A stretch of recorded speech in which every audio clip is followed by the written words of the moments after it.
Hi, everyone. Thank you all for joining today. My name is Shailvi Wakhlu, and today I'll share some thoughts on how you can get a yes on your job promotion proposal. Thank you so much to DroidCon London for hosting me. DroidCon is such an amazing platform for increased connection and learning in the Android community. This is a really large community, and I'm so excited to contribute to the attendees on the theme of self-advocacy and career growth. So a few quick notes about me. I go by the she, her pronouns. I grew up in India where, by the way, I'm sure many of you are aware that 96% of the mobile OS market share is led by Android. Some of the Android users live in big cities and have fancy phones. Others have really basic phones, and their phone is a critical survival tool for them. It is not a luxury. So I really hope developers like you continue to build for those people. Currently, I work at Strava as their senior director of data. Strava is the world's leading social platform for athletes, and we serve 92 million athletes across 195 countries. So if you'd like to join a thoughtful company that supports the athlete community, we are hiring and we have many roles for Android developers. Also related to my topic today, I'll call out that Strava as a company fosters an environment where managers actively advocate for their reports. So hopefully you won't need many of the tips that I'm sharing today if you choose to join Strava. So today we're going to walk through my 3-step guide on how to write an effective pitch to get promoted. After that, I'll share a link to a worksheet that you can use to practice, and we will go over it briefly. And finally, I'll leave some time at the end for Q&A, and I definitely encourage all of you to come and share your questions or even comments or even personal stories that can benefit everybody in the room. So with that, let's dive right into the learning about the 3-step guide. So first up, I wanted to share my very general philosophy on self-advocacy. For me, it took me years of learning and relearning to acknowledge to myself that advocating for myself was not a bad thing. My social, cultural, and gendered conditioning made it very hard for me to think of self-advocacy as a good thing. I was often led to believe in this very incorrect mindset, I think, that you do good work and someone will notice. And over time, I saw that the folks who were intentional about planning for their promotion to get ahead did actually do that. And that's what led me to pay much closer attention to it. And now, after years of practice, I feel that the biggest investment I can make in my career is to get very comfortable, confident, and genuine in advocating for myself. I really believe that we need to take the reins of our career progression in our own hands.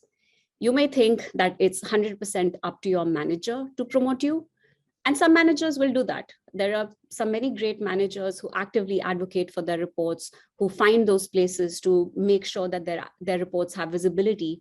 But even then, I think even the best managers need their reports to actively engage and show interest in their own growth. And that makes the whole process way easier.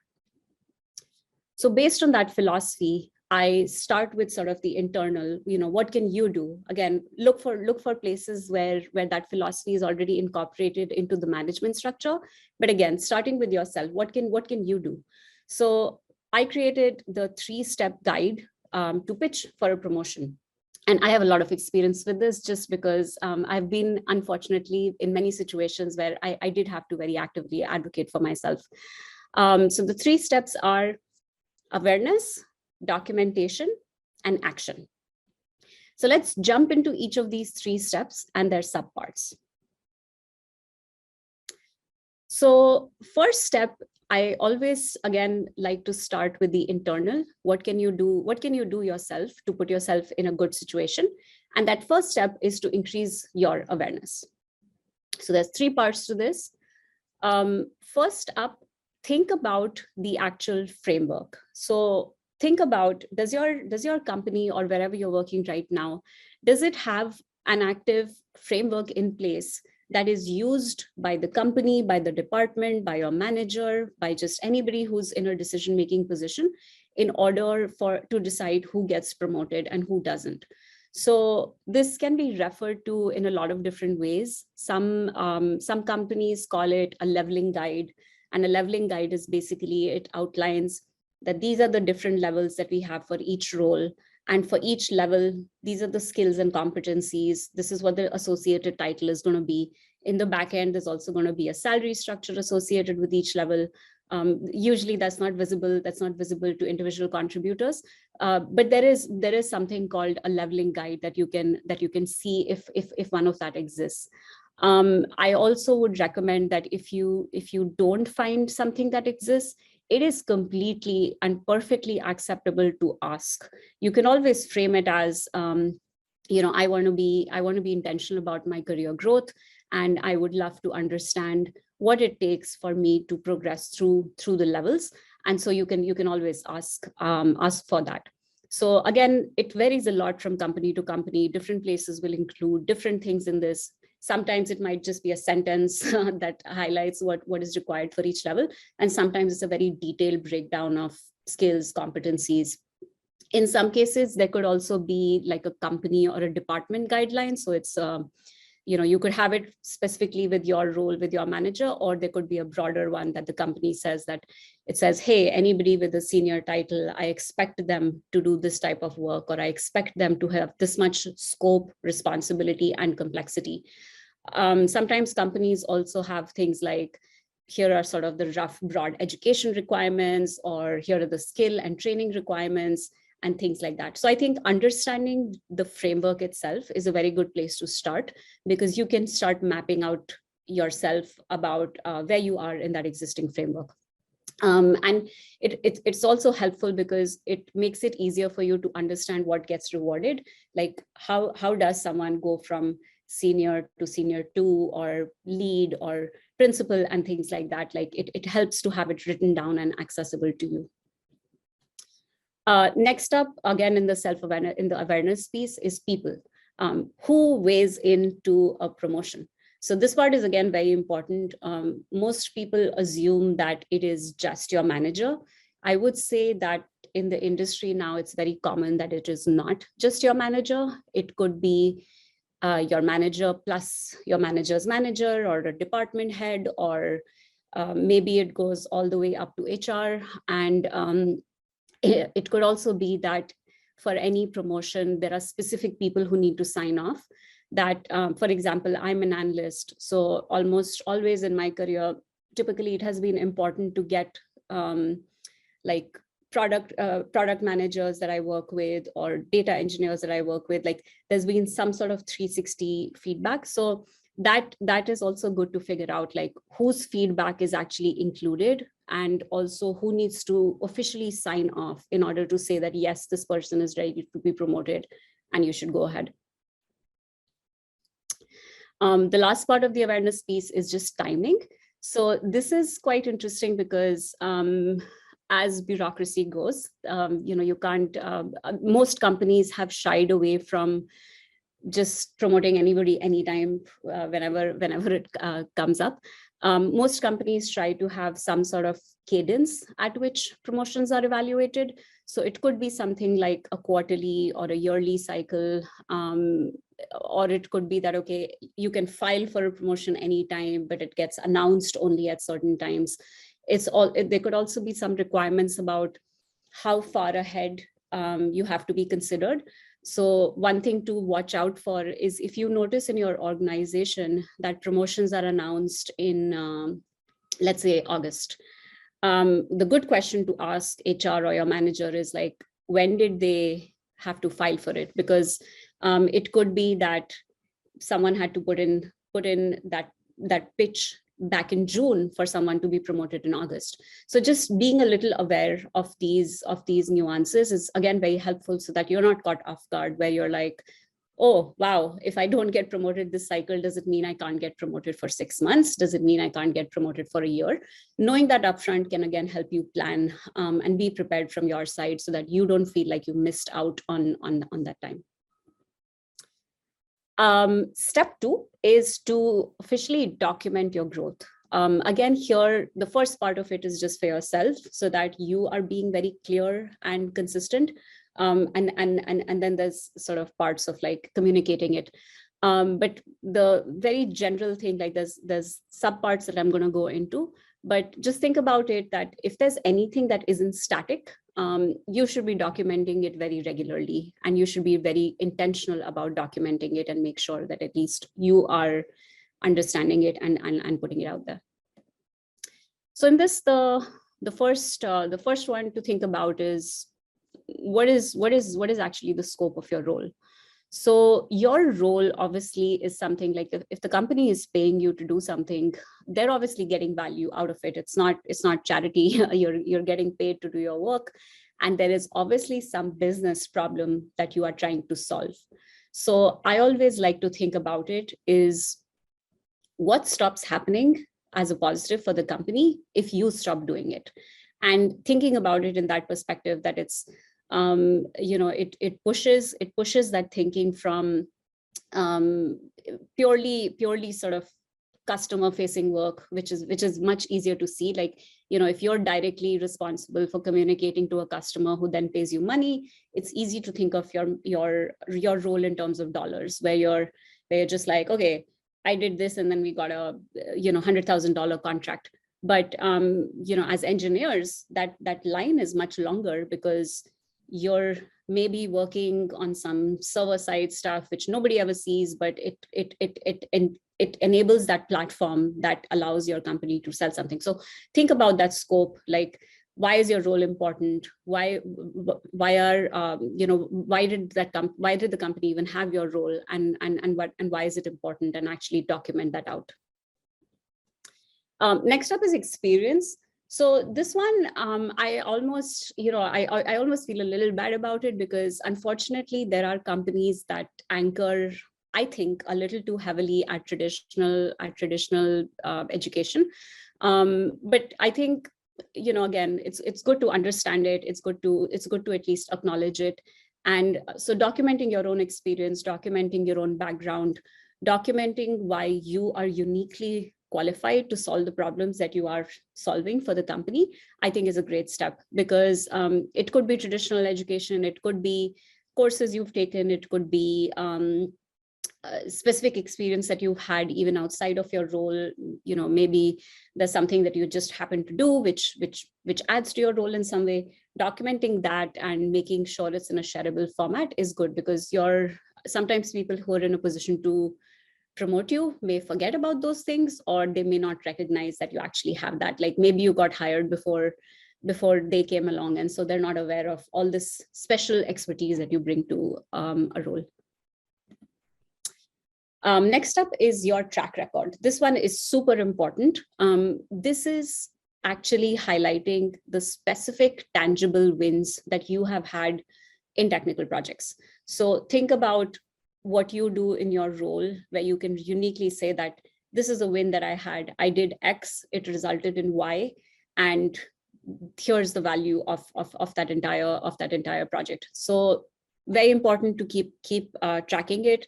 It can also help you see yourself when you're on track. Hopefully when you saw the leveling guide earlier in the awareness stage, you learned what was valued. And so you can also make sure that you are actually focusing on opportunities that align with that leveling guide.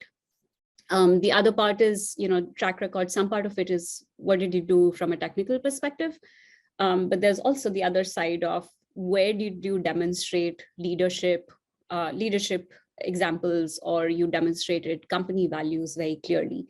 A lot of companies now, I'm based in San Francisco, Silicon Valley loves to have clear company values that are expected from everybody who works there.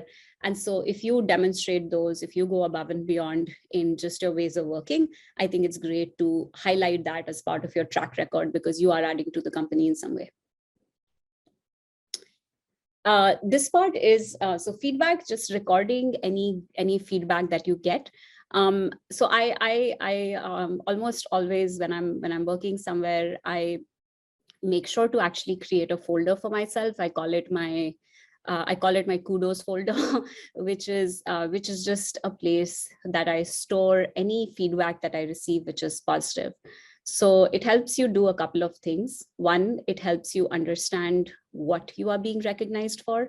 People sometimes are very generous in sharing, just, immediately, like, you do something and then immediately people are like, oh, this is great, I love it, great job. Just note it down for yourself to recognize the good things that you're doing. Sometimes people might go a step further and actually send you an email about it or send you a Slack about it. Always good to just snapshot it and note it down, because also it'll be easier to go back to it later, where you can look back at it and say, oh, so and so endorses my work in some way, or they've had good experience working with me in the past, and here are the themes of things that I typically get called out positively for.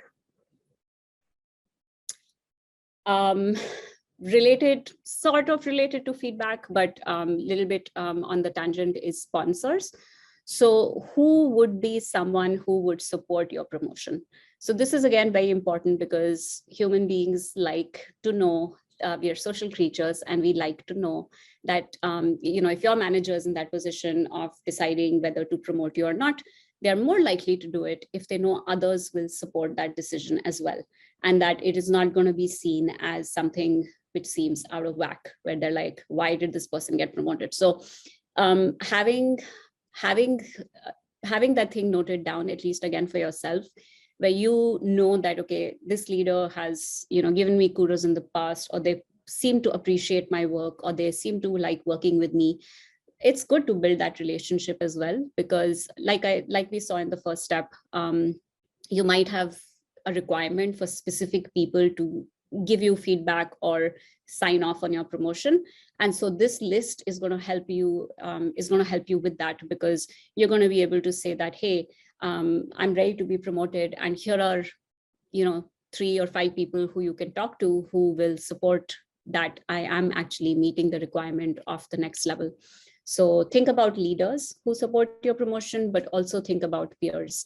People at the same level. It's even better if you have their endorsement, because that is basically saying that, yeah, even though person A and person B are at the same level, like if person A says like, yeah, this person actually deserves to be at the next level, that's a very resounding thing, because it almost sometimes competes against their own interest.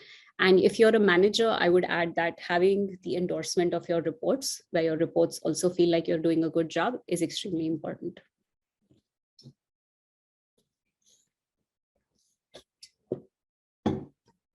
Yeah, and next up, the other thing to keep recording and to keep good documentation on is your performance reviews. So here again, a lot of companies nowadays have it as a very formal system that happens, where it's through a tool that actually stores your, you write a self-review, your manager writes a review. Some companies don't have it. They maybe just have like a verbal thing or something like that. But regardless of however it is, you must always take ownership of making sure that that documentation, if it already exists, or as part of the performance cycles, or if it was given to you verbally, that you actually note it down. If it was given to you verbally, you can always write down the gist and email your manager and be like, hey, are we on the same page? Like, thanks for giving me this review. It's always good to have it documented, because when the time comes, you'd rather have written feedback that you can use to make your pitch. And here, another thing to keep in mind is that, so your manager will give you that feedback in those regular career conversations, but your manager might change, your department might change, there may be like various shuffling, or maybe they change the tool or something like that. So it's always good for you to again keep a copy of it for yourself, wherever it is, just print it out, or save a PDF of it or something like that, but keep that copy. Next up is time enroll. So this is again, it's not a blanket statement that if you've been in a role for X amount of time, you are guaranteed a promotion. That will almost never be the case. But it does help. It does help if you can say that, hey, I've been showing, like, my past few performance reviews have been really good, and I've now been in this role for 2 years. And what, like, if you keep saying that I'm good at my job and that I'm performing as I'm doing a good job and I'm a high performer, then why, like, what is stopping me from getting from getting promoted? So how long you've been in a role is good to keep track of. Also note down the last time you were promoted.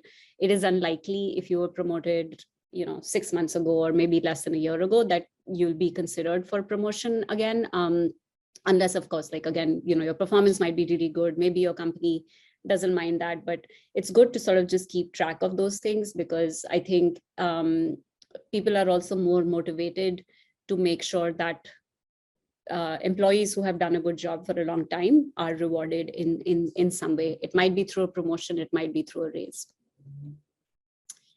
Last part in this section is just about peers. So again, this is another thing which most managers might not openly disclose, but I do like to point it out, because it's a very obvious comparison that happens, where people, if you are, say, an engineer and you're looking to be promoted to a senior engineer, it is helpful to see who are the other senior engineers in that role. How does their work, their impact, and how they show up differ from what you're doing? Because I think that's a very natural comparison that people make in their heads, even if it's not officially a part of the promotion process.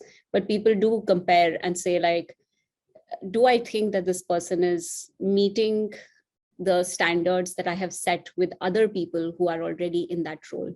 So think about those people and almost use them as a benchmark, and you can absolutely exceed that benchmark. That's even better. But think about that, because it's going to be a very natural thing that comes up, even though I can almost guarantee it, nobody's going to say it formally, but it is true that people do tend to think about comparisons between potential peers, potential and existing. Okay, we are now on to our step 3, which is, I think from my side, it could be the nerve-wracking part, because everything before this was sort of internal. You were doing it for yourself, and now this is the part where rubber meets the road. You go out and you actually share everything that you have learned about yourself, about the process, and how you fit into it. So sharing your wins is extremely important. Nobody can promote you if they do not understand what it is that you do and what it is that you bring to the table. So first sub-step to that step, with sharing your win, is to just consolidate everything. So all the stuff that you have documented, you started with just understanding the frameworks, understanding what exists, understanding what the process is. And you should use your own personal documentation to then map out how do you fit into all of this. So put it in an organized manner, put it into a format that is easy to consume. Because again, if you've tried asking verbally and saying, hey, what does it take for me to get a promotion? And do you think I'm ready to be promoted? And you're not getting a clear answer, then forcing someone to, or insisting that someone actually take a look at what you've documented for yourself is a good next step, because it's harder to refute documented evidence of you meeting the criteria that the company has set, or the precedents that the company has set about what the promotion requirements are. So make it in an easy to consume format, make it so that it's easily shareable in case it needs to be shared out with a bunch of different people, which also means that if there are very team specific nuances there, maybe highlight that. Someone outside your team who is actually going to sign off on your promotion may not understand what some term refers to, which is very specific to, maybe only you and your manager understands it and nobody else does. After you've consolidated it, I always feel that it is good to get a review from people you trust, from people who are trusted friends. So think about people who are in your corner. It could be colleagues, it could be, maybe you're uncomfortable with it with teammates, but it could be someone within the company who is in a position to help, who is in a position to provide you unbiased perspective. It could even be your friends, it could be your family, it could be your partner. Someone who just reads through it with a little bit of as much of an objective lens as they can possibly have, but who gives you feedback that, hey, you phrased it this way and I don't understand it, or that doesn't make sense to me, or why are you talking about this before you're talking about this? It seems so much more powerful if you talk about this. So just get that feedback. Ultimately, it is going to be reviewed by someone else. So having someone else's perspective on it, I think, is very helpful.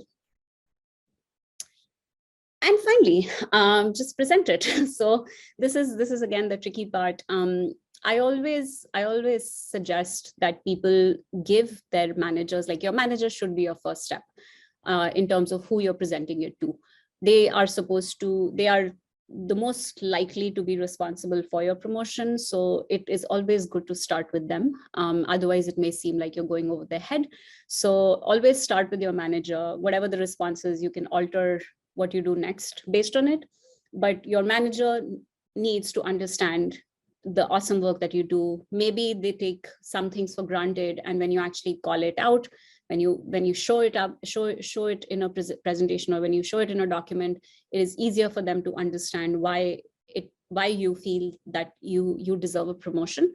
And again, if your manager, based on the feedback, like if you're not convinced, if they say like, no, that doesn't make sense, you can always choose to get a second opinion from someone else in their chain. Like maybe it's their department head, maybe it's HR, maybe it's someone else on the team, but always start with your manager and make sure that you leave a very good paper trail of the fact that you're doing that. You can also email them specifically so that there is a paper trail of the fact that you have officially asked your manager why, like if you can be promoted, and they have to give you a very formal answer, yes, no. But if it's a no, they have to say like, here's why not, and that can help you for the next time if it doesn't work out.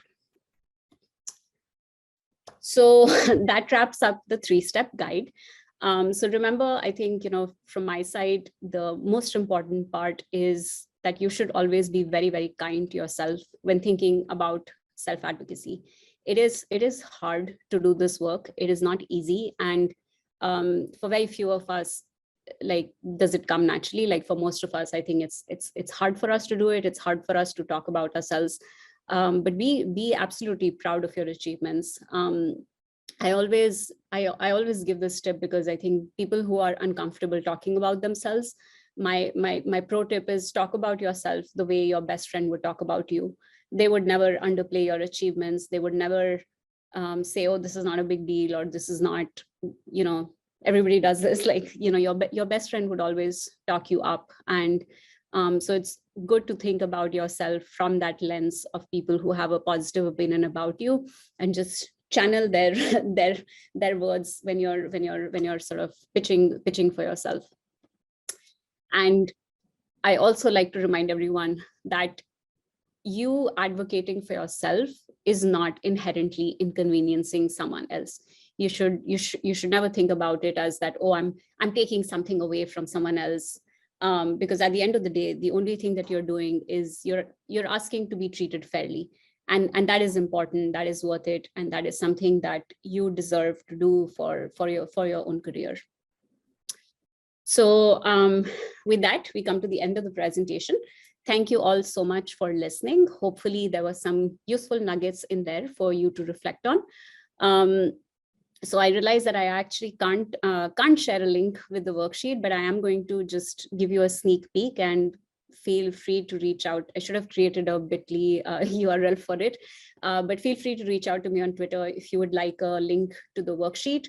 I think you can still see my screen now, but it's essentially just a 3-step guide. Like it's the same content that we talked about. It just includes all of this in a worksheet format. So the hope is that you can practice this on your own time. And if you need feedback, I am very much available. We can even talk about it right now. But yeah, feel free to reach out to me. And with that, I'm going to pause. I'm going to open it up for Q&A. Thank you again for listening. And I hope all of you who are considering applying for a promotion get it. But yeah, questions are encouraged, comments are encouraged. Let me know what resonated. Let me know if something didn't resonate, or if you were confused about how to phrase something. And I'd also love to hear any personal stories of people who have tried to get a promotion and have been successful or have not been successful. But yeah, thank you.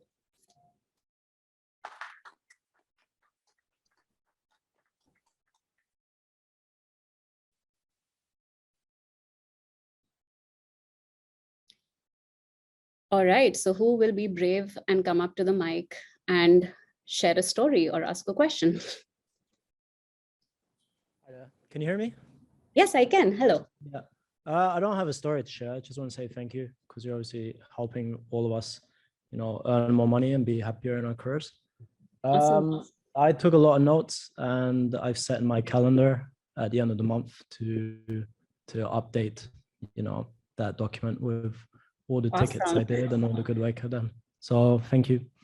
Awesome. I'm so glad to hear that. And that's a great tip, actually. Like, add accountability to yourself and actually put it on your calendar for when you're going to do it. So that's great. Thank you for sharing, and glad that resonated.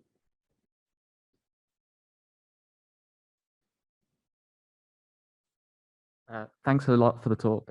It was really enjoyable, and I really like that last message about not inconveniencing other people. I think especially, like, maybe it's a global thing, but like in British culture, it's very much like, I'm not going to take that away from someone else. One question I wanted to ask you was, what should you do if you're working somewhere where, like, this isn't a current problem I have, but it's a problem I used to have. What should you do if you're working somewhere where they're very rigid in how they do promotion? You might be saying, like, what can I do to improve? And they're saying, like, you're performing well, but they might say, oh, you're here on the curve, or there's this many people in front of you, or we can only give out this many bonuses or promotions a year. What's the best solution in that case? Yeah, that's a great question, and thank you for sharing even in the first part. So I think, yes, there are some companies that grade against the curve, or so they say, and it's almost there's a line for promotions. I would always question, like, whether those values of those company even resonate with me, because what they're essentially saying is that, hey, it doesn't matter how good you are at your job, you have a place in line, and there's no way to sort of get around it. And in some cases it makes a little bit of sense, like to some degree it could make sense that, okay, we can't promote 5 people in a team of 6 people all at the same time, like that doesn't make sense. But even then, you should be getting rewarded in some way, which it's not always just a promotion that is meant to reward you. There are raises, there are increased scope, there's a title increase that can happen without, like, there are so many ways that a company can choose to reward you if you're doing good work.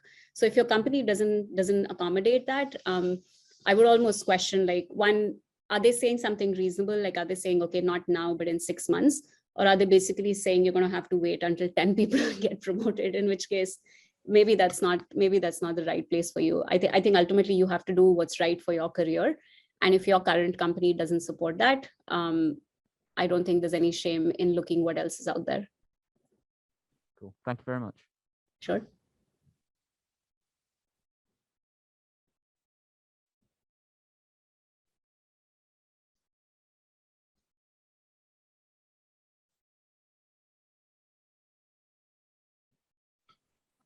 Hi, my name is Azad. Thank you for your talk.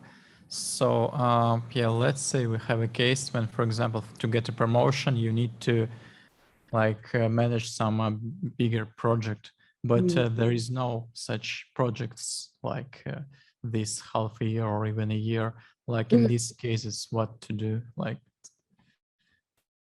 Yeah, that's an extremely good question. And I see that often where sometimes the requirement includes something that you're just not able to do because it's not in your control.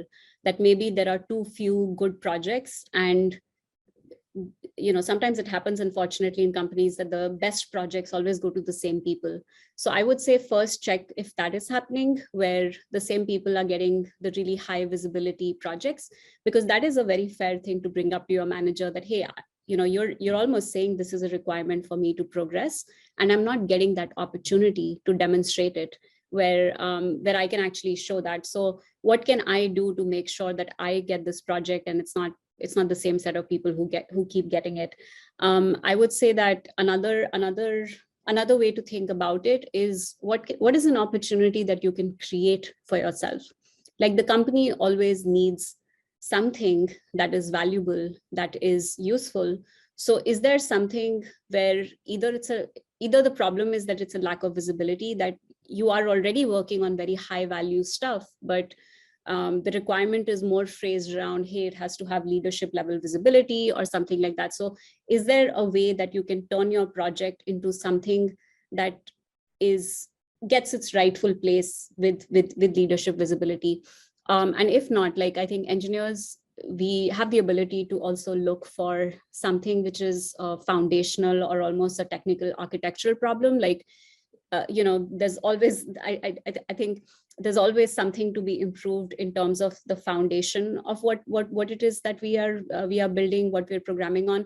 And so is there something there that you can do, which is almost a longer term initiative, that if you champion, if you create that proposal, you'll be in a better position to do it? But I do hear your concern, and I agree that sometimes companies just don't provide those opportunities as much. Okay. Thank you very much. Sure.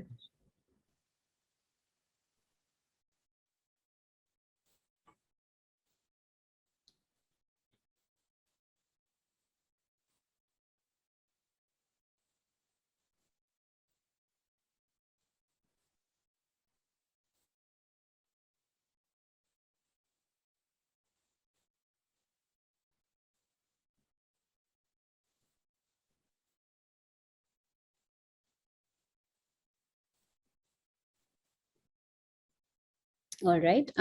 If there are no other questions, I think we can wrap this up. Once again, just a reminder, please feel free to find me on Twitter. It's my first name, Shailvi W, on Twitter, and I'm very, very happy to answer any questions that you share later on.